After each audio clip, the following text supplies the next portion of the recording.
बिस्मिल्लाहिर्रहमानिर्रहीम। अस्सलाम वालेकुम। आज हम बनाएंगे आलू के सैंडविच।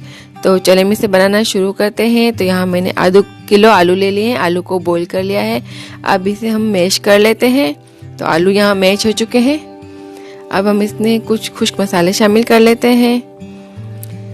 आधी स्पून चाट मसाला पाउडर, आधी स्पून भुना हुआ पिसा हुआ जीरा, आधी स्पून खटाई ले लेंगे अमचूर पाउडर, आधी स्पून लाल मिर्च पाउडर, आधी स्पून नमक। आप अपने टेस्ट के हिसाब से ले लें।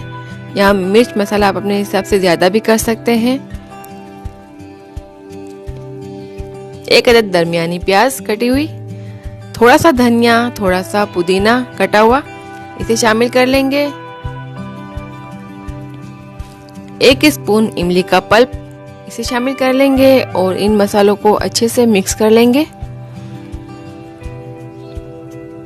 तो यहाँ मसाले मेरे अच्छे से मिक्स हो चुके हैं। अब हम इसकी फिलिंग कर लेते हैं। तो फिलिंग के लिए यहाँ मैंने 10 से 12 ब्रेड के पीस ले लिए हैं और इसके कॉर्नर्स चाहे तो आप काट लें, चाहे तो मत काटें। मैंने यहाँ नहीं काटे हैं। अब इसकी फिलिंग कर लेते हैं। थोड़े थोड़े से आलू का पेस्ट लेकर इसकी फिलिंग कर लेंगे बहुत अच्छे से। बहुत मज़े के ये सैंडविच बनकर तैयार होते हैं और बहुत ही कम वक्त में ये जल्द से तैयार हो जाते हैं। शाम की चाय के साथ या किसी मेहमान के लिए या बच्चों के लंच बॉक्स के लिए बहुत ही अच्छे हैं। तो अब इस पर हम ब्रेड रखकर अच्छे से प्रेस कर देंगे। थोड़ा थोड़ा सा प्रेस कर लेंगे चारों तरफ से। अब इसकी कटिंग कर लेते हैं थोड़ा सा दबा दबा कर। और अब देखें इस तरह से मैंने इसकी कटिंग कर ली है। अब दूसरे सारे सैंडविच हम इसी तरह से तैयार कर लेंगे।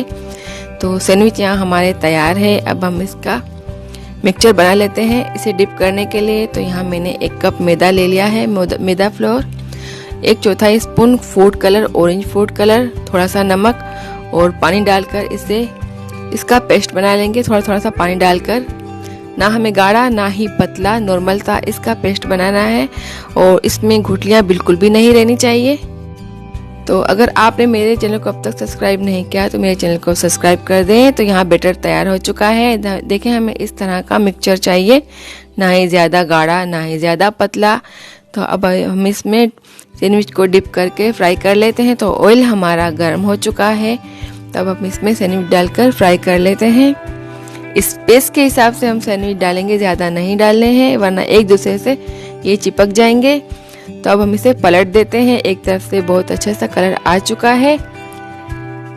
तो दरमियानी फ्लेम पर हम इसे फ्राई कर लेंगे और थोड़ा सा इसे कलर आने तक इसे फ्राई करते रहेंगे। तो बहुत अच्छे और बहुत क्रिस्पी से हमारे सैंडविच फ्राई हो चुके हैं। तो इसी तरह से हम अपने सारे सैंडविच फ्राई कर लेते हैं। देखिए बहुत अच्छा कलर आ चुका है। तो हमारे सैंडविच तैयार है। अगर आपको मेरी रेसिपी अच्छी लगे तो लाइक करें, सब्सक्राइब करें, अपनी फैमिली और फ्रेंड में शेयर करें। दुआओं में अपनी हमेशा याद रखें। अल्लाह हाफिज़।